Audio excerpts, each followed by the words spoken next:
Olá, tudo bem? Começa agora o programa Educação e Cidadania, uma produção da Fundação Universitária Vida Cristã, FUNVIC.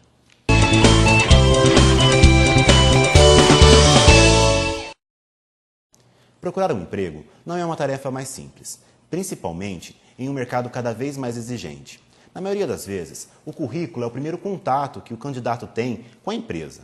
É através deles que serão apresentadas informações de experiências profissionais, objetivos e o que ele pretende fazer na empresa. Se bem elaborado, será o primeiro passo para uma contratação. Mas afinal, como podemos tornar o nosso currículo atrativo, a ponto de se destacar entre os inúmeros outros documentos que são encaminhados às empresas? Para responder estas e outras questões, eu converso com o coordenador do curso de administração da FAFEM, professor Matheus Souza Rocha, e com a consultora em recursos humanos, a Maria Aparecida Correia de Oliveira. Cida, muito obrigado pela presença aqui no programa Educação e Cidadania. Obrigada a vocês de terem me convidado, eu agradeço. Matheus, muito obrigado pela presença mais uma vez. Eu que agradeço o convite, é sempre uma excelente oportunidade, para conversar aí com as pessoas de Mococa sobre um assunto tão importante. Matheus, a gente vê que hoje o mercado de trabalho é muito exigente, e todo mundo está mandando a todo tempo currículos para as empresas. Mas como que as pessoas elas devem colocar informações no currículo a ponto de se destacar entre tantos outros currículos que as empresas recebem? A pessoa que vai receber o currículo, ele tem muito pouco tempo para olhar aquele currículo. Então, até pelo volume, de currículo que recebe, então o currículo tem que ser conciso, tem que ser bastante objetivo, tem que tentar apresentar as informações em forma de tópicos para ficar um visual mais atraente, com uma visualização mais rápida, mais ágil, e sempre ter um objetivo. O currículo, quando você vai procurar uma vaga, você tem que tentar direcionar ele para aquela vaga. Então, a primeira coisa que tem que aparecer ali, ficar evidente para quem vai ler o seu currículo, é qual é o seu objetivo, o que você espera quando você está encaminhando esse currículo para aquela empresa.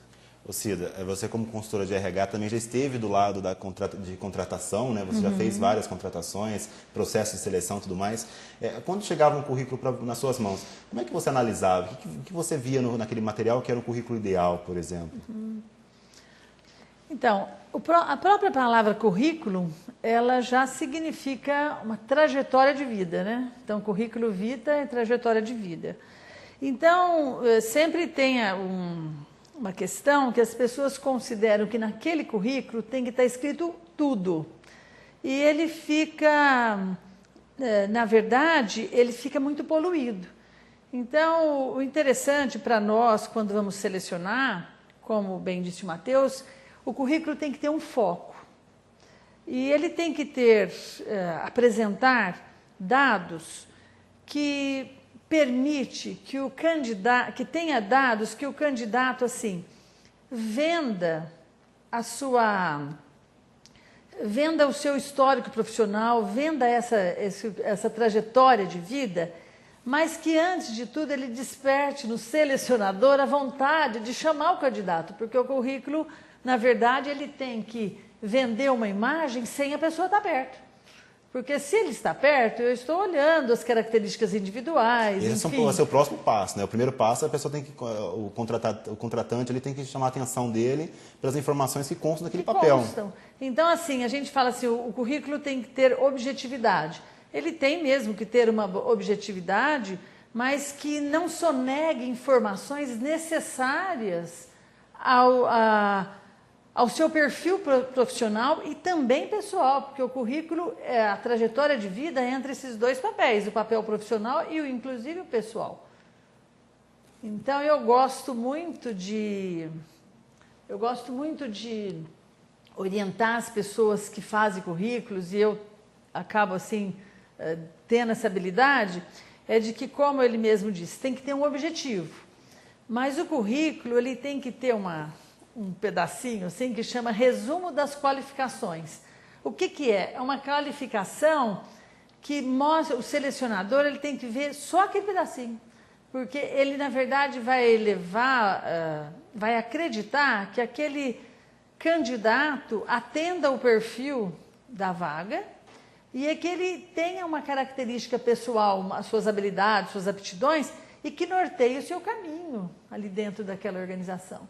Matheus, é possível traçar o propósito, o objetivo de criar um currículo ideal, por exemplo? O currículo ideal vai ser aquele mais adequado à empresa ou à vaga que você está procurando, né? E, lógico, sempre levando em conta esse seu perfil profissional, essa sua trajetória de vida, porque é por aí que você vai convencer nesse primeiro momento, sem estar ali, né, como foi colocado pela Cidinha, na presença do selecionador. Então, é a porta de entrada. O currículo ideal, uma receita de currículo ideal para todos os casos, infelizmente, eu não tenho como oferecer, mas é adequar, conhecer a empresa, conhecer a vaga que você está, né, pleiteando, para conseguir adequar aquelas informações que você julga mais relevantes para aquele cargo, para aquele tipo de empresa, para aquela situação, e não omitir essas informações importantes, né? Também não pode utilizar currículos padrões, né? Pegar um currículo fechado, só mudar o nome, colocar alguns dados e mandar para a empresa. Não, também acaba sendo muito usado isso, né, pela facilidade de você, hoje, inclusive, você cria um currículo digital, encaminha para vários e-mails, né, de empresas, e aquele currículo massificado, sem personalidade, que não desperta interesse, né? Então, é um pouco mais de trabalho, dá trabalho sim, você adequar o currículo para cada empresa, cada vaga, mas o resultado é muito melhor, nesse sentido de despertar o interesse, né, do selecionador, da empresa, no seu currículo. Cida, deve chegar muitos currículos para as empresas, né, na área de recursos humanos, principalmente no setor de recursos humanos, esses currículos padrões, né, onde não tem objetividade nenhuma, onde todo mundo parece ser igual, né? Isso é um problema também na hora da seleção?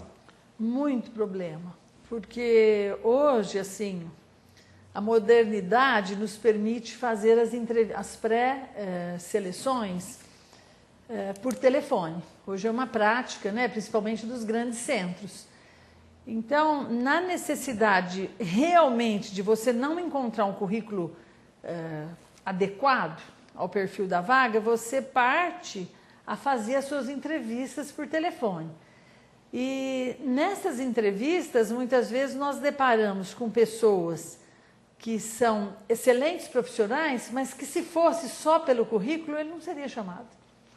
Então, nesse momento, antes de nós elaborarmos uma entrevista pessoal, ou mesmo um dos passos do processo seletivo, é fazer essa entrevista. Ela serve como uma reciclagem mesmo de todos os currículos que nós recebemos por dia, porque a quantidade é muito grande, né? Cida, e é possível traçar um perfil, quando o currículo é bem elaborado, né, que tenha toda a objetividade do candidato, é possível traçar já um perfil pessoal, profissional, até psicológico daquele candidato, através das informações contidas no currículo dele? É possível. Agora, eu costumo assim, diferenciar essas duas coisas. Uma coisa é o perfil da vaga. Então, isso, uma empresa, ela acaba desenvolvendo isso através de uma política de cargos e salários, que nós fazemos todo um levantamento de tarefas e nós traçamos um perfil do cargo. A outra coisa é o perfil do candidato. É como assim, se fosse num processo mais simbiótico, assim, as duas coisas deveriam encaixar, né? O que é difícil. Mas, nesse momento, eu gosto de diferenciar esses dois pontos. Porque, assim, só pelo perfil do candidato e adequá-lo à vaga, às vezes a gente força. E vice-versa. Cida, uma outra questão também, hoje, os jovens, né, principalmente, utilizam redes sociais, Facebook, Twitter, Orkut, e muitas vezes a gente acaba entrando em comunidades, né, onde fala eu odeio o meu chefe, eu não gosto de acordar cedo, detesto segunda-feira. Isso pode ser um problema também? O selecionador ele pode utilizar as redes sociais para conhecer um pouquinho mais o candidato? Então, eu acho isso bem legal, que você, assim, eu acho esse ponto relevante. Os jovens da geração Y, não é? Isso. Que assim, são jovens conectados, né? 24 que são horas. Conectados, importantíssimo, né? Assim, a tecnologia ela veio para nos ajudar. Então, assim, o Orkut, o Facebook, todos esses sistemas são ferramentas essenciais ao desenvolvimento, tanto profissional como pessoal. E podemos apelar para isso? Podemos. Agora, assim, desde que não haja uma invasão Da privacidade. da privacidade das pessoas. Isso eu tenho muito cuidado, porque, assim, filosoficamente falando, existe muita diferença entre o ter e o ser. Então, assim, ter cargo não é ser o cargo. Então, o que eu imagino, assim, uma pessoa, ela pode ter mesmo cometido, nesse momento, uma coisa errada. Porque eu falar uma coisa, assim, traçar um perfil. O que eu assim, não acho nada que está certo, porque não deve fazer isso. Mas também, o bom selecionador é aquele que, diante de uma seleção, ele precisa se despir dos seus falsos valores, de julgamentos. Por exemplo, numa cidade pequena, o próprio sobrenome.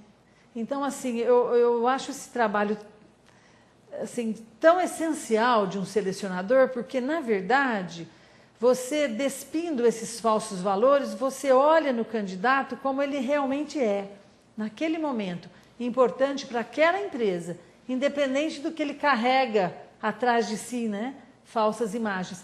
E que, na verdade, nessa questão aí sua, naquele momento foi um momento que ele falou alguma coisa e, enfim, eu acho que, assim, processo então, a empresa seletivo... ela precisa distinguir vida pessoal e vida profissional, então. É que, ao final, a gente sempre usa esse jargão, né? Que não existe bom profissional antes de ser boa pessoa. Mas, muitas vezes, a gente tem que levar em consideração aquele momento da entrevista, né? Acho tão importante, assim, o momento da seleção, porque você, às vezes, perde um bom candidato por uma questão muito intrínseca, assim, da gente. Do selecionador. Sabe? O problema, então, está bem antes de elaborar no currículo. Eu acho, assim, né? o papel do selecionador, eu acho uma coisa tão importante, porque ele pode, assim, falar, essa pessoa, não quero, sabe, assim, não, já tem um passado, e não é assim, né? Ô Cida, uma dúvida que é corrente também. Na hora da entrevista, o selecionador, ele pode consultar se o candidato tem restrições de crédito no mercado, se está incluso no SCPC, no Serasa. Isso é legal? É moral? Como que é? Então, tem havido, assim, muitas discussões sobre isso. Inclusive, o Ministério do Trabalho, ele até aceita, né, causas de danos morais, enfim, por esse motivo. A empresa, os headhunters, por exemplo, que eles vão cuidar de cargos essencialmente profissionais, assim, no que tange a parte financeira, questões confidenciais, então, eles, assim, é utilizado. Porque hoje também essas questões são vistas, você entra em determinados sites e você tem esse resultado, né? Agora, tem até tido muitos juízes que têm dado causas, né, causas ganhas a candidatos que apelaram em função de saberem que a empresa utilizou desse dado. Agora, por exemplo, uma pessoa em concurso público, né, ele passa no concurso público questões assim de finanças, por exemplo, se ele deve para alguém, esse caso já é relevante. Agora, é lógico se coisas criminais são diferenciadas. Mas então, o que a gente faz? Eu faço o seguinte, se a empresa me solicita a fazer uma pesquisa dessas, isso é conversado com o candidato. Ele tem que ser informado que haverá essa pesquisa, então. Não pode ser nada de surpresa. Eu mostro para o empresário que isso se faz importante para que ele não seja pego de surpresa e mesmo que às vezes ele tenha um passado com alguns quesitos desse, eu particularmente abro. Ô Cida, a gente vai falar um pouquinho mais sobre...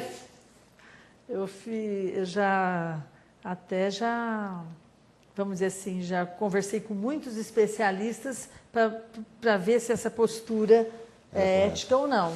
E isso, nos meios nossos, assim, dos profissionais de recursos humanos, que muito ligado à ética e tudo, Esses pontos são importantes. A gente vai falar um pouquinho mais sobre entrevistas, né, o momento da entrevista, mas antes, só para reforçar a questão com o Matheus, a questão do envio em massa de currículos. Né? A gente prepara um currículo padronizado, com informações padrões, né, padronizadas, e encaminhamos esses currículos para as empresas, através de e-mail, até por carta e tudo mais. Chega na empresa um currículo padrão, né, essa informação específica para aquelas vagas. Isso é um erro estratégico do candidato, Matheus? O candidato ele tem que mostrar, no momento em que ele encaminha aquele currículo, da mesma forma que ele quer ser tratado como único, ele tem que tratar a empresa como única também. Então, você direcionar o currículo, se o seu currículo você não consegue ali diferenciar muito, faz uma carta de apresentação para ser encaminhada junto ao currículo, contando um pouco, né, 2, 3 parágrafos simples, contando um pouquinho de por que você está encaminhando o currículo para aquela empresa, falando um pouquinho da sua formação de forma geral, da sua experiência, bem breve, sucinta, nada muito complicado, com as suas palavras, né? Lógico que é importante ter uma boa escrita, não apresentar erros ali, senão... Principalmente erros de português. Né? Senão a estratégia já vai, né, começar a dar errado por aí. Mas esse cuidado, né, que o candidato passa no momento de encaminhar esse currículo vai refletir no selecionador. Ele vai olhar e vai falar, pô, teve um cuidado, consultou um pouco sobre a empresa, sabe, né, por que ele está encaminhando para cá. E aí isso vai fazer diferença. No montante de currículos que a empresa recebe, é aquele que vai chamar a atenção. Né? Se diferenciou por um pequeno aspecto ali, um cuidado. Então, às vezes é muito mais vantagem você encaminhar para um número menor de empresas, um currículo, né, mais com personalidade, do que encaminhar, né, 100, 200 currículos em massa aí para uma lista de e-mail e não ter retorno, o retorno adequado. Ô, Matheus, a gente sabe que para escrever um currículo, preparar um currículo, você tem que ter informações, você tem que ter formações. Então, por isso a importância, mais uma vez a gente reforçar aqui no programa, das pessoas procurarem a formação acadêmica, se já tem formação acadêmica, uma pós-graduação, porque isso é diferencial no mercado. Com certeza. Um dos aspectos, né, mais relevantes aí, além de experiência, e principalmente para quem está começando ainda não tem aquela vasta experiência para demonstrar no currículo, de resultados, objetivos alcançados, enfim, a formação vai demonstrar que é uma pessoa interessada, atualizada, né, você tem uma formação acadêmica, uma faculdade, você faz uma pós-graduação, ou até cursos rápidos, de curta duração, mas constantemente essa busca vai mostrar para o selecionador que se trata de uma pessoa preocupada com a sua carreira, com a sua formação, né, que está ativa no mercado e busca melhoria contínua. Isso é importantíssimo e também é um aspecto aí de diferenciação. A gente sabe que o mercado é competitivo e os mais bem preparados é que vão conseguir destaque nesse mercado. Ô Cida, é um erro, então, até estratégico do candidato achar que ele sabe tudo, né? O que ele estudou já basta e não precisa aprender mais nada. Então, fazendo um link com aquela questão que eu coloquei da geração Y, né? Hoje, as pessoas já nascem numa era tecnológica, então todo mundo se acha autodidata.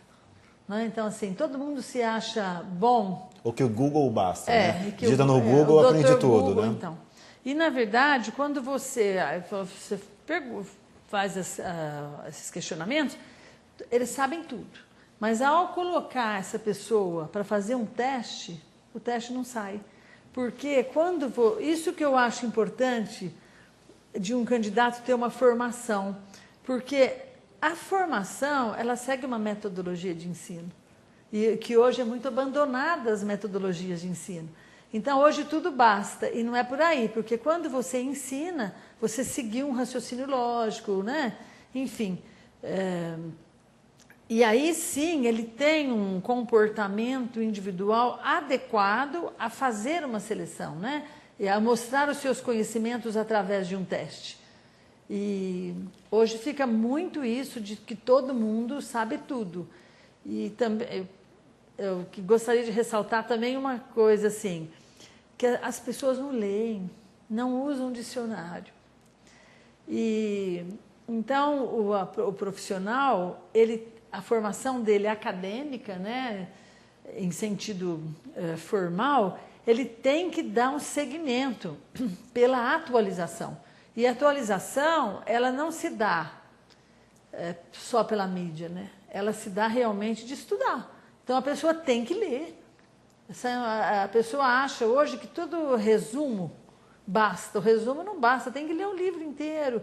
Porque quando ele lê, ele vê que a palavra está escrita corretamente, que há uma mudança de ortografia, enfim. A educação continuada, ele é um todo, né?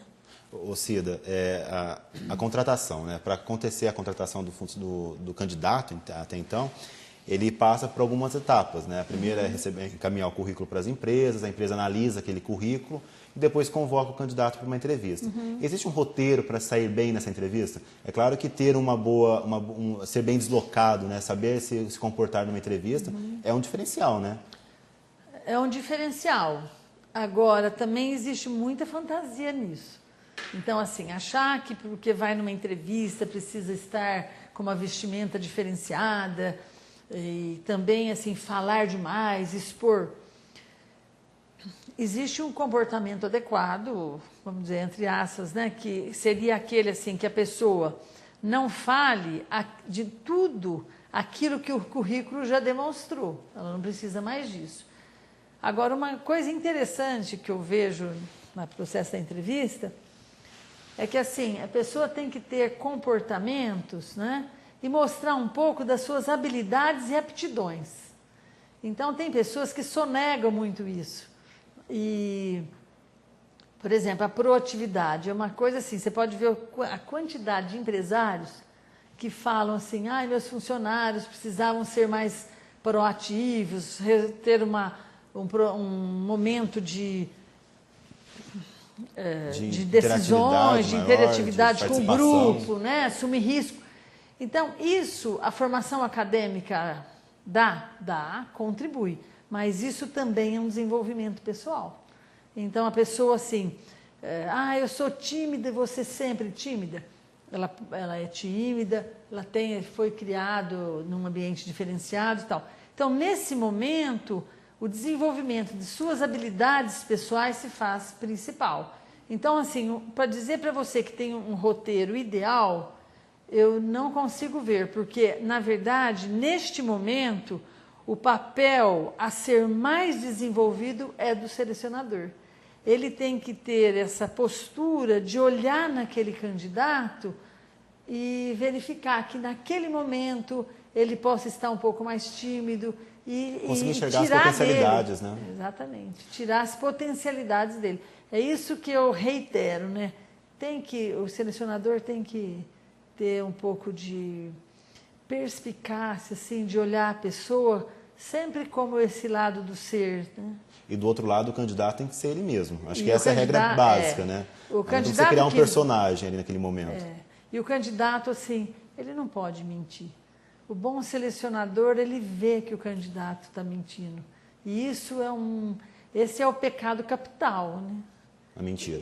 E a fantasia, assim, até a mídia, às vezes, a grande mídia, ela dá um roteiro, né? Então ela fala, olha, nunca fale que você não sabe. Fala que você sabe, depois você vê, se aprende. E não dá tempo, né? O mercado cobra depois. O mercado cobra muito rápido, né? Ô, Matheus, falando um pouquinho para aluno, né, aproveitando o espaço da faculdade, muitos alunos, após a formatura, reclamam da questão de eu não tenho muitas experiências para colocar no meu currículo, ou a empresa não me contrata porque eu não tenho vivência profissional. Mas para suprir um pouco dessa falta de experiência, o estágio é muito importante nesse momento. Sim, com certeza. Durante a formação acadêmica existem várias oportunidades, né, de estágio, para que justamente o aluno tenha essa integração teoria-prática e vença um pouco essas barreiras da integração entre essa prática e essa teoria e enriqueça o currículo, né? Principalmente isso. Inclusive, muitas das oportunidades de emprego vêm no estágio, né? Às vezes o candidato se dá tão bem na empresa que ele continua, a empresa enxerga o potencial e continua naquela mesma empresa se desenvolvendo enquanto, né, colaborador, efetivado, enfim. Então, o estágio é essencial. Às vezes, o aluno, né, a pessoa que está construindo aquele currículo inicial, não tem muita experiência, o estágio vai ser um diferencial. E outra coisa que eu sempre comento, né, já que a gente está aproveitando o espaço aqui com os alunos, enfim, trabalho voluntário também é uma opção. Porque se você não conseguiu um estágio, não está numa empresa, enfim, de forma mais efetiva, não tem opções para trabalho voluntário existem diversas e as empresas valorizam muito isso também. Porque é uma forma de você estar praticando, além da cidadania e contribuindo com seus conhecimentos, suas habilidades, o enriquecimento próprio é muito maior. Enriquecimento pessoal. Isso, pessoal. Você vai crescer muito do ponto de vista, né, pessoal e profissional, porque você vai aplicar. Isso deve constar no currículo depois, Matheus? Sim. Essa é uma ação importante. Se você tem atividade voluntária, então, naquele resumo, né, que você vai falar das suas habilidades, pode colocar que você desenvolveu o trabalho voluntário por tanto tempo, em tal lugar, enfim, tem que aparecer em algum momento no currículo, porque é muito valorizado. Bom, e no programa Educação e Cidadania de hoje, eu conversei com o coordenador do curso de administração da FAFEM, professor Matheus Souza Rocha, e com a consultora em recursos humanos, Maria Aparecida Correia de Oliveira. Matheus, muito obrigado pelas informações aqui no programa de hoje. Eu agradeço mais uma vez a oportunidade, é sempre um prazer poder colaborar, compartilhar aí um pouquinho de informação e aprender, né, nesse momento. Obrigado, Cida, mais uma vez. Obrigada a vocês de terem me convidado. Esperamos mais outras visitas aqui. Se Deus quiser. Bom, acompanhe agora o Momento de Reflexão com o capelão da FUNVIC, professor reverendo Luiz Henrique Fernandes Vieira.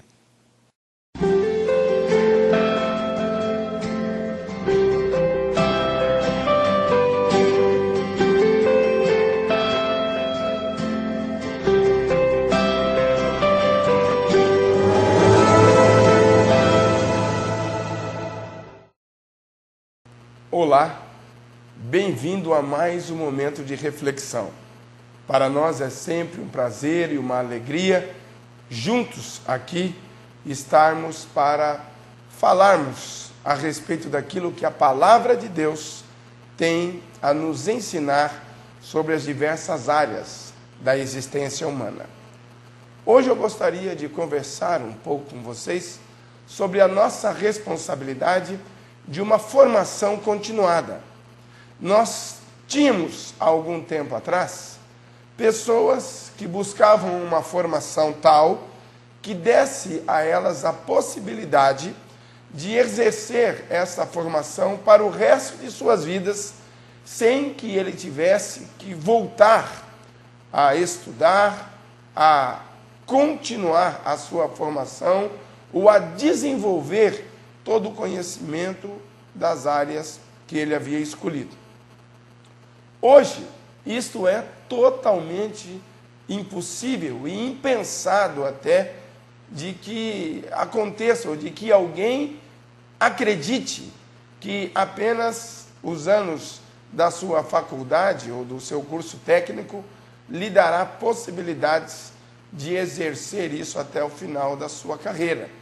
Principalmente porque o avanço tecnológico, o desenvolvimento tecnológico tem cada dia mais, não somente avançado, mas tem sido acelerado.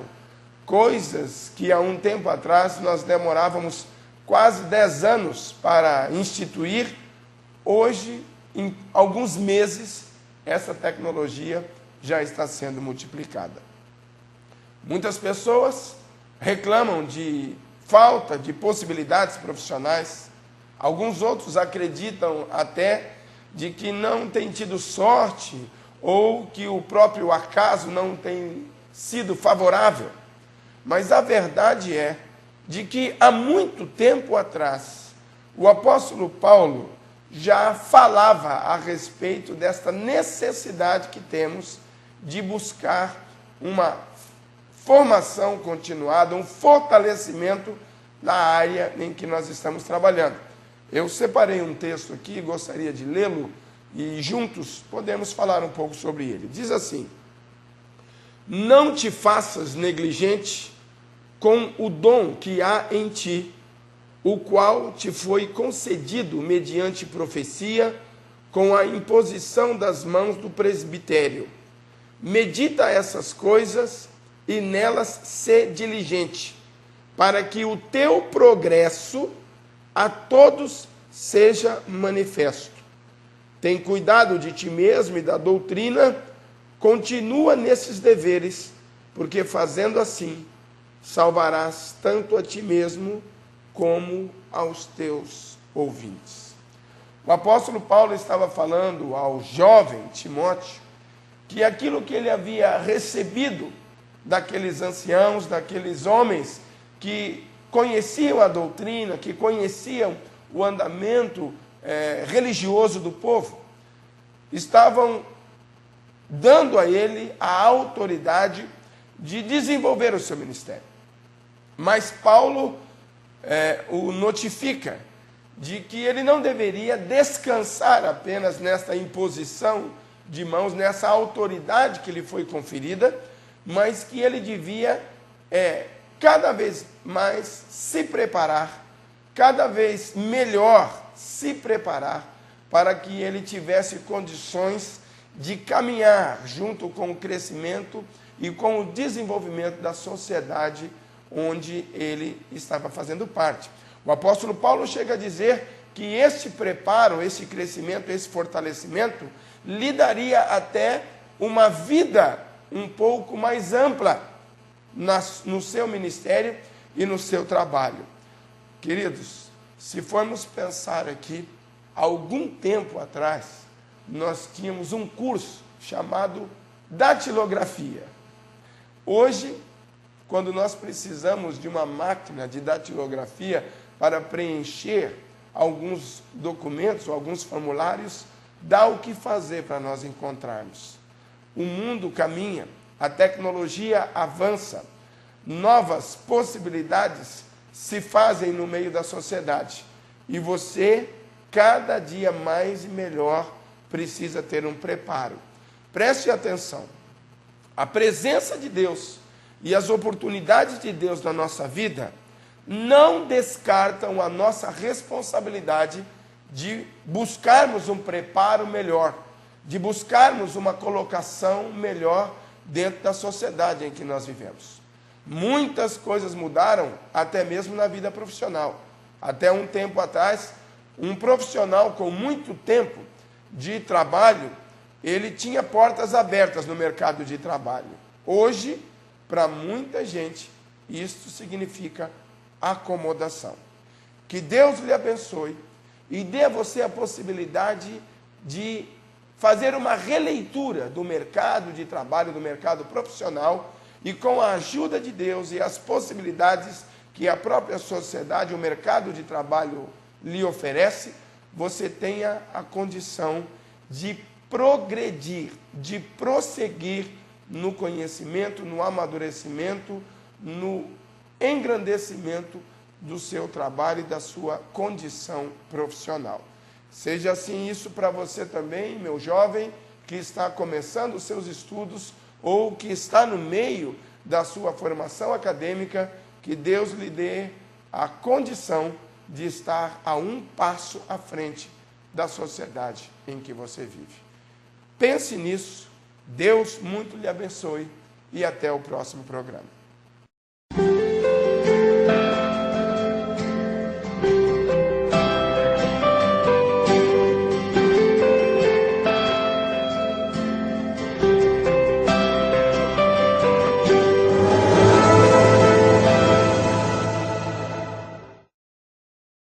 Bom, chegamos ao final de mais um programa Educação e Cidadania.